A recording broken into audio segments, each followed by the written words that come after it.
እንዴት ነሽ?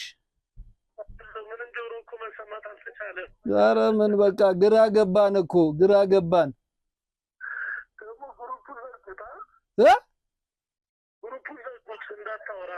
አዎ ግሩፕ ላይማ ምንም መላክ አይቻልም ምንም አይልም እኮ ተከፍቷል ግን አሁን እኮ ትንሽ ሰዓት ነው የቀረው 11 ሰዓት ያልቃል በቃ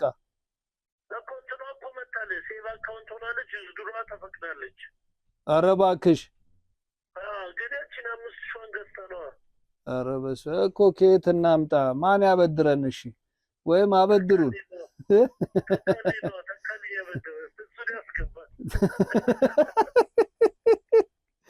እኔ እኮ በቃ ምንም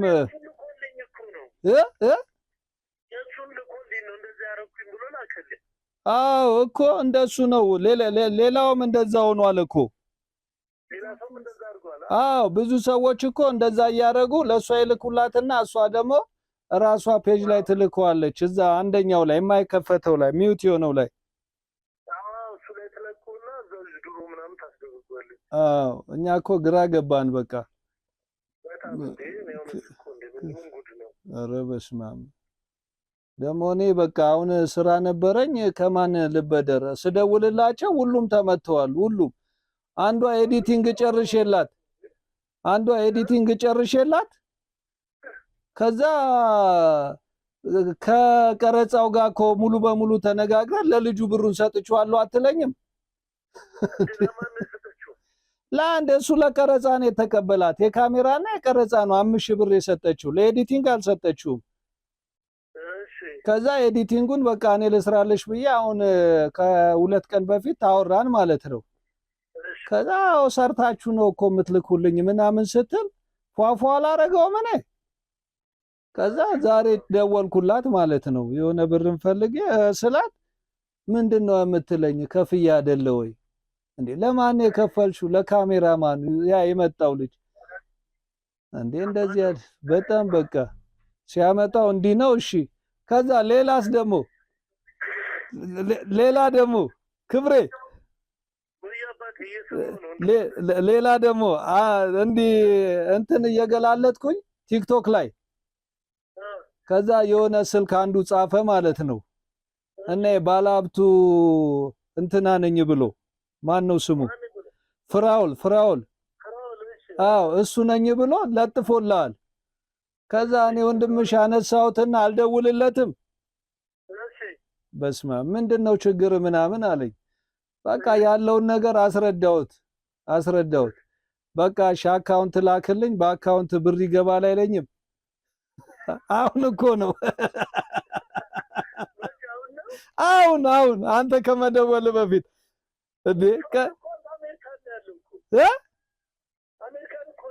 እንዴ እኮ ልነግርህ አይደለ ከዛ እንደዛ ላይ ማለት ነው ከዛ እሺ አልኩ ስንት ሰዓት ልጠብቅ ስለው ከአንድ ሰዓት በኋላ ደውልልኝ አለ በቃ ቁጭ ብዬ ስጠብቅ ከዛ ደወልኩለት ከዛ ደውዬለት እንዴት ነው ያው በቃ እየጠበቅኩ ነበር ምናምን ስለው በቃ በአንተ ጉዳይ ቦርዱ ተነጋግሮበት ጨርሷል 200 ሺህ ብር ይገባልሃል እሺ ከዛስ ምናምን አልኩት ማለት ነው አሁን በቃ ቀስ በልና 1200 የእንትን ማስጨረሻ ኮድ ልክልሃለሁ የሆኑ የሚጨረሱ ነገሮች አሉ እነሱን ማስጨረሻ ላክ አይለኝም እንዴ እነዚህ ሰዎች በቃ ተደራጅተውብናል ብዬ እንዴ ለምን ደሞ እኮ ከዛ መጨረሻ ላይ ወኪሉ ነኝ አይለኝም እንዴ ስሙ እኮ አይደለም ስሙ ማን መሰለ ይበልጣል የሚባል ነው ይበልጣል ሰለሞን አሁን የላከልኝ አካውንቱን የላከልኝ እንዴ እኔ እኮ ፍራውልን ያናገርኩት ባስገባም እኮ በሱ አካውንት ነው ማስገባው ምናምን ስለው አይ እኔ ወኪሉ ነኝ እና በቃ ምናምን የግድ ማስገባት አለበት በ15 ደቂቃ ከዛ ብሩ አካውንቱ ስር ይገባል አይለኝም ሄሎ ፍላወር ሄሎ እንዴት ነህ እንትን አሁን የላክልኝ አካውንቱ ማለት ነው እንትን እኮ ነው ስሙ ሌላ ነው የሚለው አይልም። ትክክል ነው። ይበልጣል ሰለሞን ነው የሚለው። እኮ ይበልጣል ሰለሞን ነው እኮ በስ ስለዚህ አካውንት ቼክ ላድርግልህ። እሺ አካውንቱን ቼክ አድርግልኝና ምን መሰለ አሁን እንትን እንድል ነው ማረጋገጫውንም ላንተ መላክ አለብኝ አይደል እኮ ማረጋገጫውንም መላክ ስላለብኝ ምክንያት ስጽፍ ምን ልበለው ምክንያት የቦርድ ነው ለቦርድ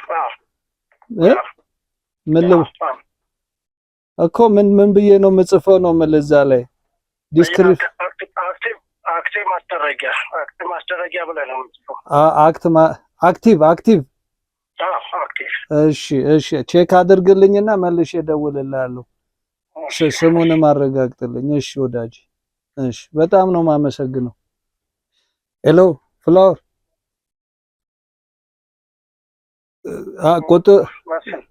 ቁጥሩ ልክ ነው? ልክ ነው፣ ትክክል ነው። እሺ እንትን ያ የማረጋገጫ ኮዱን የላክልኝ ማለት ነው። እሱ ምንም አይሰራም ነው? እናንተ ናቸው አክቲቭ የምታደርጉት ነው? ሚስጥራዊ ኮዶች ናቸው እነሱ። አንተ ብቻ ናቸው ልታውቃቸው የሚገባ። ለሌላ ሰው ፈጽሞ ማሳየት አችልም። እንደጨረስክ በቀጥታ እኛን አክቲቭ የምናስደርገው። ኦኬ 994 ላይ ነው የተላከው። እነሱ ማወቅ አለባቸው እንዴ? አንተ ሚስጥራዊ ኮዶች ናቸው፣ ለአንተ ብቻ ነው የሚፈቀዱት እኮ። አይ እነሱ ያውቁታል ወይ? አሁን ከቴሌ ጋር አይደል እየሰራችሁ ያላችሁት? እነሱ ናቸው የላኩልኝ 994 ሲሆን ማለት ነው። ስለዚህ እነሱም ያውቁታል ማለት ነው። በቃ እሱን ኮድ ለእንትን አትላከው የተባለው ለምንድን ነው? ኢትዮ ቴሌ እንዳያውቀው ይላል ነው አይደለም? እዛ መጨረሻ ላይ ዶንት እንትን ይላል። ዶንት ሼር ነው አይደለም የሚለው? ዶንት ሼር ቱ ለሌላ ሰው ማሳየት አይቻልም። ራስ ብቻ ሚስጥራዊ ኮዶን የያዙ ነው። ኦኬ እኮ እሱ እኮ ሰው ለሁለተኛው ወገን ሰው አሳልፋቸው አታሳዩ ነው ዶንት ሼር የሚለው ማለት ነው። ማለት አሁን እሱ ምንድነው ለኔ የሚጠቅመኝ ታዲያ? እናንተ ጋር ለምን አይቀርም? የሚጠቅመኝ ምንድነው? አሁን እኔ ብሩን ላስገባ ነው ብሩን። አቤት እሺ። እነሱ የሚያገለግለው ቀጣይ ላይ የገንዘብና የቁሳቁስ ድጋፍ ስታደርግ እንደዚህ ቀጣይ ኮንቲኒስ የሆነ እርዳታ ነው። ቀጣይ ላይ እንደዚህ ተጨማሪ ቁሳቁስና ተጨማሪ ገንዘብ ስራ ታይቶ እርዳታ ሲደረግልህ በቀጥታ አክቲቭ ሆነዋል። እነዛ ቁጥሮች ናቸው በቃ ቀጣይነት ያላቸው ናቸው። ሌላ ተጨማሪ ነገር አይጠበቅብም ማለት ነው። ኦኬ እዛ ላይ ሳስገባው ቁጥሩን ይጠይቀኛል ማለት ነው። ገንዘባውን አስገቡ ስል እሱን ነው የሚጠይቀኝ። እኛ ነን ከዚህ አክቲቭ የምናስደረግልህ። በቀጥታ አክቲቭ እናስደረግልሃለን። ቀጣይ ላይ ተጨማሪ ድጋፍና ተጨማሪ እርዳታ በምንሰጥበት ሰዓት እነሱ ቁጥሮች ለአንተ ወሳኝ ቁጥሮች ናቸው ማለት ነው። ሁለተኛው ፎረስትና አክቲቭ ማስደረግ አይጠበቅብህም ማለት ነው። አውቶማቲክ እሺ በቃ እንትን እኮ ነው አሁን እኔ ለምኜ ስለሆነ የምሰጥህ ገባ ከሌላ ቦታ ነው። ጨርስና ብቻ ደውልልኝ። የምትታገሰኝ ከ15 ደቂቃ ብቻ ነው። ኦኬ ዛሬ ወዲያውን ሁሉም ነገር ይደረጋል ነው እኮ አሁን እኮ። እሺ በግለሰብ ነው የማስገባው ወይስ ድርጅት ነው? በግለሰብ ነው እንጂ አቶ መስፍን አደ ፍራውል ብዬ ነው የደወልኩት። አሁን እኔ እያናገርኩ ያለሁት አንተን ስለሆነ ወኪል ነኝ። ይህንን እንደጨረስክ አመሰግናለሁ ብለህ ለፍራውል መልዕክትህን ታስተላልፋለህ። የኢሞ ለሚ ቴሌግራም ቁጥሩ የአሜሪካ ቁጥር እሰጥሃለሁ። እሺ ወዳጅ እሺ መልካም እሺ። ይውላችሁ ሁልጊዜም መጠንቀቅና መጠናቀቅ አለባችሁ። መጠንቀቅ ነሽ አሜሪካን ነው እኮ እዴ ምን በቃ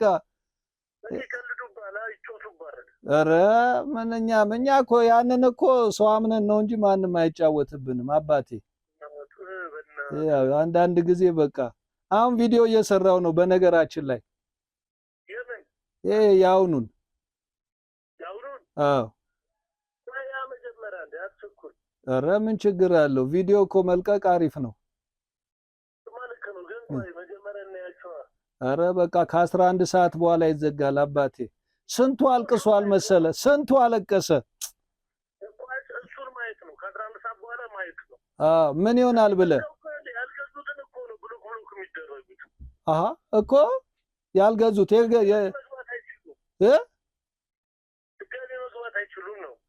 እንዴት ከዛ ለመግዛት ቢፈልጉስ? አሁን ሰው እንዴት ትጋብዛለህ አንተ?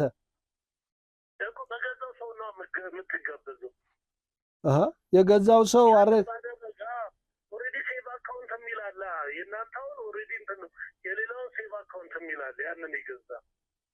እኮ የሱማ ሴቭ አካውንት ብሏል። አሁን እሺ እናንተ ገዛችሁ። አሁን እንደ አዲስ እኔ ከእናንተ የ300 ብር ልግዛ ብል እንደ አዲስ እመዘገባለሁ? እንደ አዲስ ነው። ያን ብሎ ያረጋዋል ያውጣዋል። ታዲያ 5000 ብር ለምን እከስራለሁ? ለምን ይኸውልህ፣ አሁን አንተ ከገባህ ገዛህ በለው አንተ ስገዛው በቃ ኦሬዲ አክቲቭ ሆኗል። በአንተ ስር ሌላ ሰው መግባት ይችላል። ያ ሰው ግን እንደ አዲስ መክፈት አይችልም። መጀመሪያ በአንተ ስር ነው የሚገባው። ኦኬ ኦኬ። እናንተ ቪአይፒ ትሆናላችሁ ማለት ነው የገዛው ሰው። ይገርም ነው። ኤኒዌይ በቃ እንግዲህ ምንድነው መደረግ ያለበት? ምንድነው መሰራት ያለበት? የተሰሩ ነገሮች የት ያደርሳሉ? እሱ ነው ዛሬ የምናየው። የምናምናቸው ነገሮች አሉ። እነዛ የምናምናቸው ነገሮች አመጣጣቸው ከየት ነው? ሊያሳምኑን የሚችሉ ወዳጅ ዘመዶቻችን፣ ጎረቤት፣ ጎራባች፣ የምንቀርባቸው ሰዎች ሊሆኑ ይችላሉ። ታዲያ እነዚህን ሰዎች መጥላት አይገባም።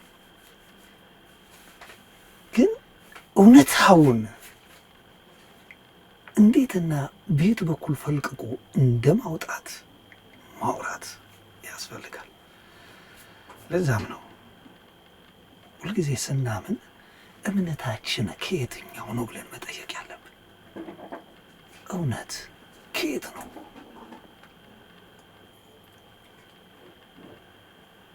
አያችሁ፣ በማንፈልገው በሚያጓጓን ነገር ሊመጣብን ይችላል። ይሄ ደግሞ የሚያጓጓን ነገር ምንድን ነው ለምትሉ አሁን የማሳያችሁ ነገር ነው። ውስጣችን ደስታ ውስጣችን ሐሴት ያደርጋል። ይሄ ደስታ ይሄ ሐሴት ነው እንግዲህ ወደ ሌላው እንዲጋባ የምናደርገው።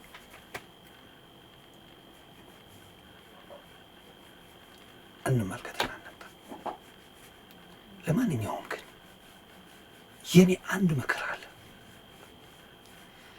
እኔ እንደሆንኩት እናንተ እንዳትሆኑ መክራችኋለሁ። መሆኑ መፍትሄ አይሆንም።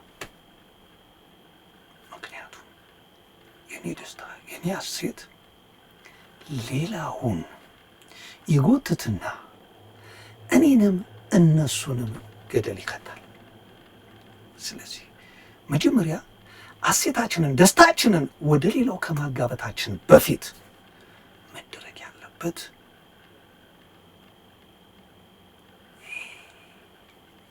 ጉጉታችንን ማጥፋት ነው።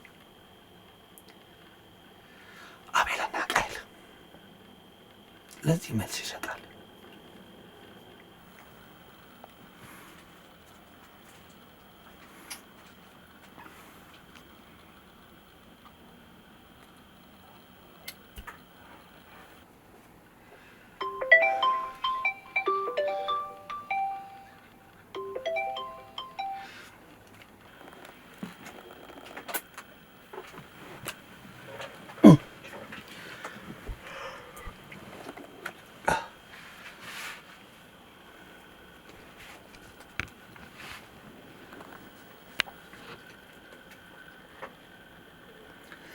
ሄሎ።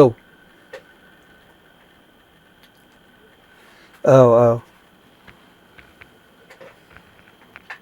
አረ ደብሮኝ ተኝቻለሁ ቤት።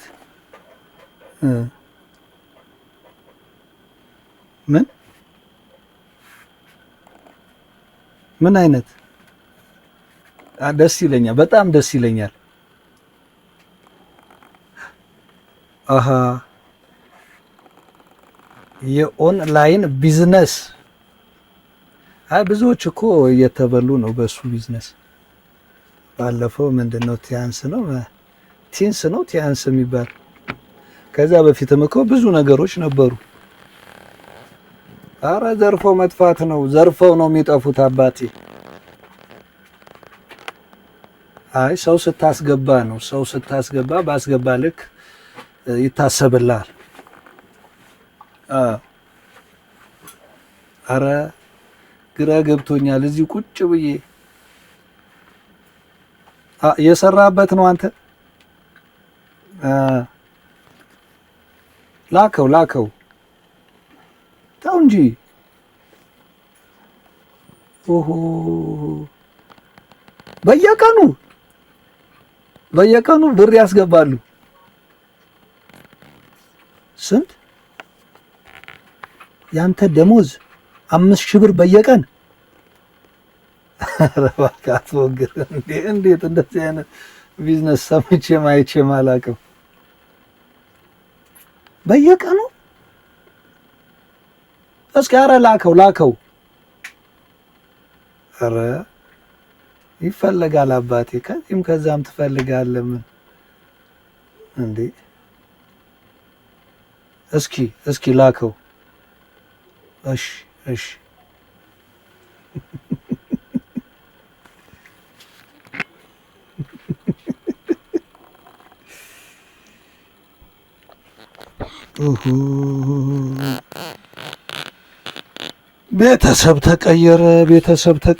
ቤተሰብ ተቀየረ። ምን ተገኝቶ ነው ደግሞ?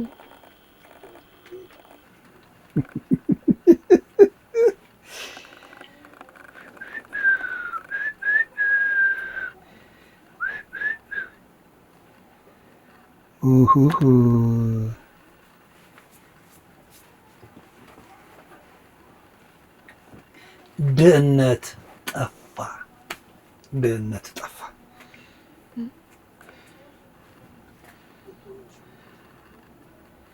ምንድን ነው ያልተገዛላችሁ? ጫማ። ሌላስ? ልብስ ይገዛል። ሁሉም ነገር ይገዛል። ገባችሁ አይደል? ምን መጥቶ ነው እንዴ? አንድ ቢዝነስ መጥቷል። ኦንላይን ላይ ነው፣ ትርፉ እጥፍ ነው ተብሏል።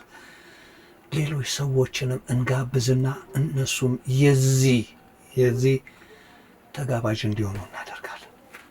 እንዲያገኙ ነው የምናደርገው። ሁላችንም እችን ድህነት ጥለን ያለንን ብር እንደጨርስ መምጣት ነው። ይኸውልህ መግባት፣ ከዛ ዕቃ ትገዛለህ ይላል። አሁን ለምሳሌ የስንት ልግዛ?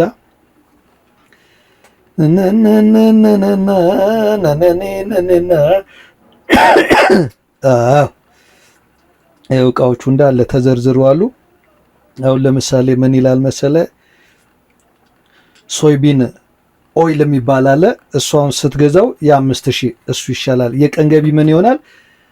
245 ብር በቀን ለስንት ቀን? ለ20 ቀን 4900 ኪሳችን ይገባል።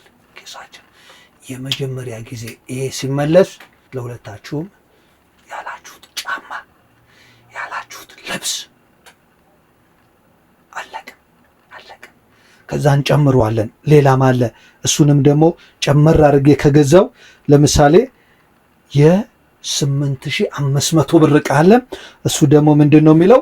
እያንዳንዱ ኧረ ትርፍ ትጠላላችሁ። 620 ብር የቀን ገቢ። ከዛኛው ጋር 8 አይመጣም። ይሄን እናስገባለን። 1000 2000። አሁን የደወለልኝ ልጅ ስንት ነው ገቢው? 5000 ነው። እስከዛ እንደርሳለን።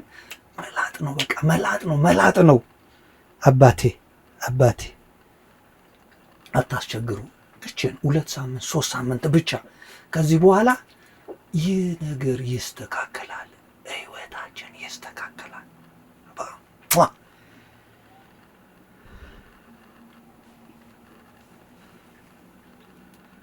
ሄሎ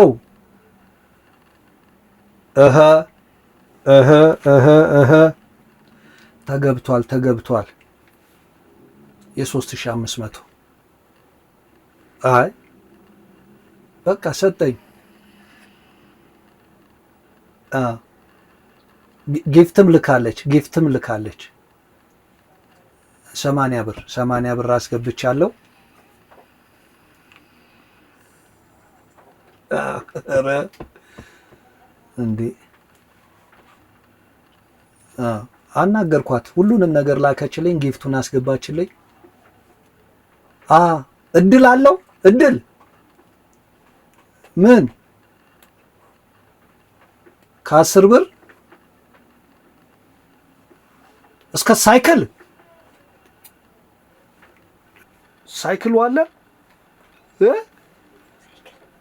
እጣው ላይ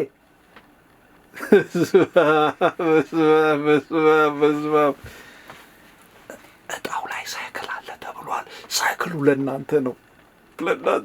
ሳይክል ይሰጣችኋል። በቃ ሳይክሉ ይገዛላችኋል። እሺ ሳይክል ከደረሳችሁ ለእናንተ ነው የምትወስዱት። እሺ ሳይክል አለው ነው የሚለው። እሺ በቃ ድህነት ጠፋ። ሳይክል አለው እድሉ ላይ ተብሏል። ሳይክል ከደረሰ ታሽከረክሩታላችሁ። እሺ ይህንን ደስታ ማምጣት ነው የኛ ፍላጎት የነበር። ስለዚህ ይህ ደስታ በእኔም በልጆቼም ላይ መጥቷል። ደስ አለን። በቃ የሆነ ነገር ስንጎትት ስንስብ ስናስገባ ይሄ ነው ይታያል። ልጆቼ ደስ አላቸው፣ ናፈቁት ያንን ቀን። መናፈቅ ይገባችኋል? ታውቃላችሁ መናፈቅ። በቃ ቦርሳ ሲገዛላቸው ሳይክል ደርሶ ሲነዱ ይህ ሁሉ የልጆቼ ደስታ ነው። የእኔ ደስታስ እኔ ደግሞ በቃ በሚገርም ሁኔታ ራሴን ቀይሬ ከዚህ በላይ ደስ የሚል ነገር ማምጣት ነው ፍላጎቴ። በቃ ደስ አለን፣ ሳቅን፣ ተደሰትን። በዚህ ደስታ ውስጥ ደግሞ ሌሎችን ማስገባት ፈለግን። እየደዋወልን አስገባን እኩል እኔ ብቀድማቸው በአንድ ቀን ከዛ የቀሩትን 2 እና 3 ቀን እኩል እየተደሰትን ነገ በረርን ማለት ጀመርን። ከዛስ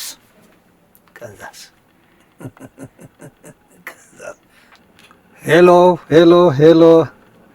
እየገባባ ነው አባቴ ገባ።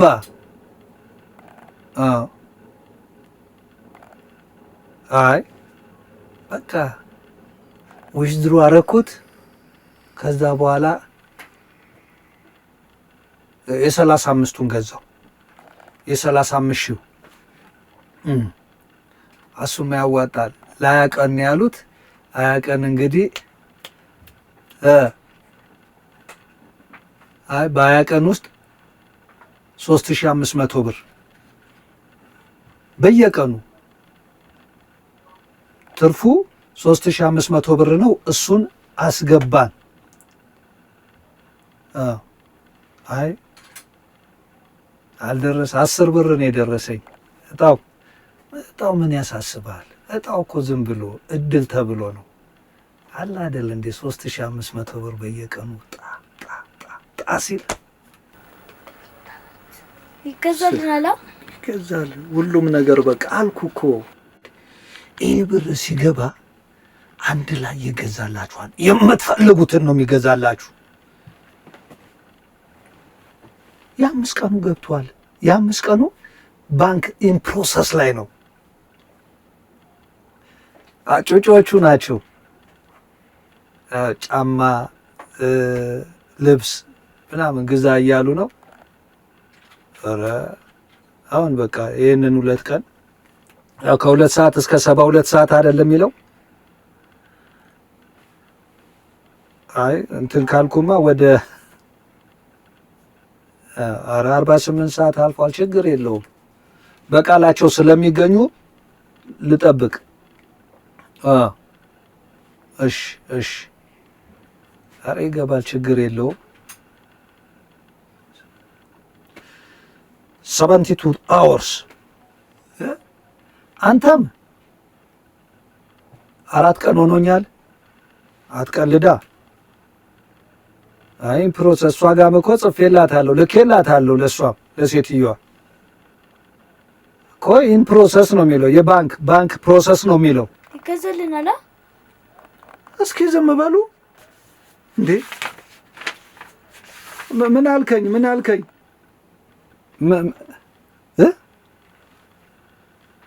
አሁን እኮ ገብቻ አይቼዋለሁ።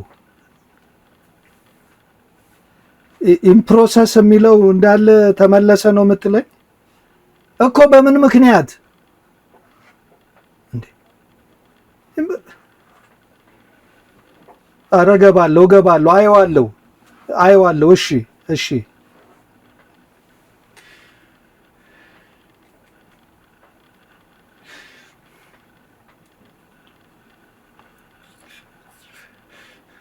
ይገዛላችኋል አልኩ እኮ በቃ ይገዛላችኋል። ይምጣና ብሩ ይገዛላችኋል። አትጨቅጭቁኝ።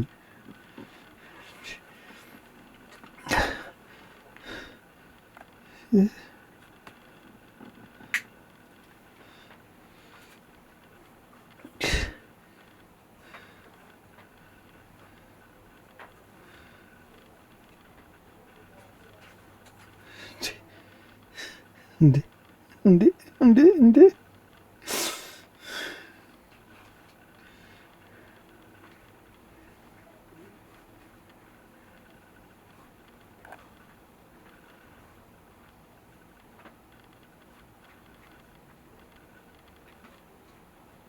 ተመለሰ እንዴ ብሩ?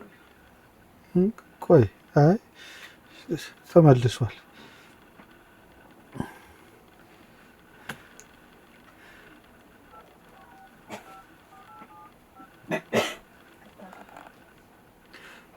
ሄሎ ሪስክ ይላል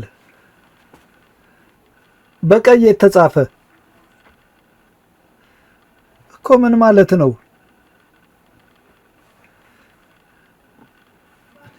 ሰርተፍኬት እና ትርፍ ምን አገናኘው እንዴ? ሰርተፍኬቱን ከገዛችሁ በኋላ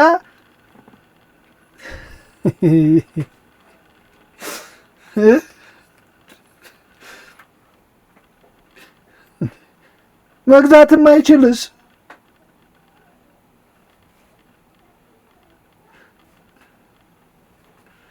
እንዴ? እኮ ከዛው አይወስዱም። እዛው ላይ ተመላሽ አለን። ከራሳችን እንደገና እንደ አዲስ አውጥተን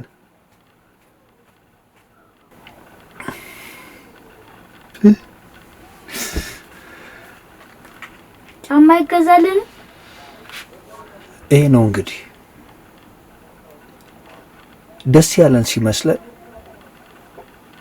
እንደዚህ ክፍት ድክም እንላለን። ደስታችንን የነበረንን አሟጥ ይወስዱብናል። አያችሁ፣ ሰው ተስፋ አይቆርጥም። ድጋሚ ለመበላት ደግሞ ይዘጋጃል። እኛ ከዚህ ተምረናል ጎበዝ።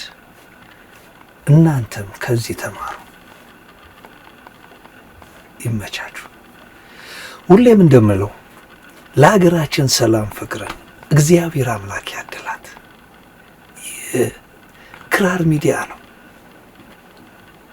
እወዳችኋለሁ።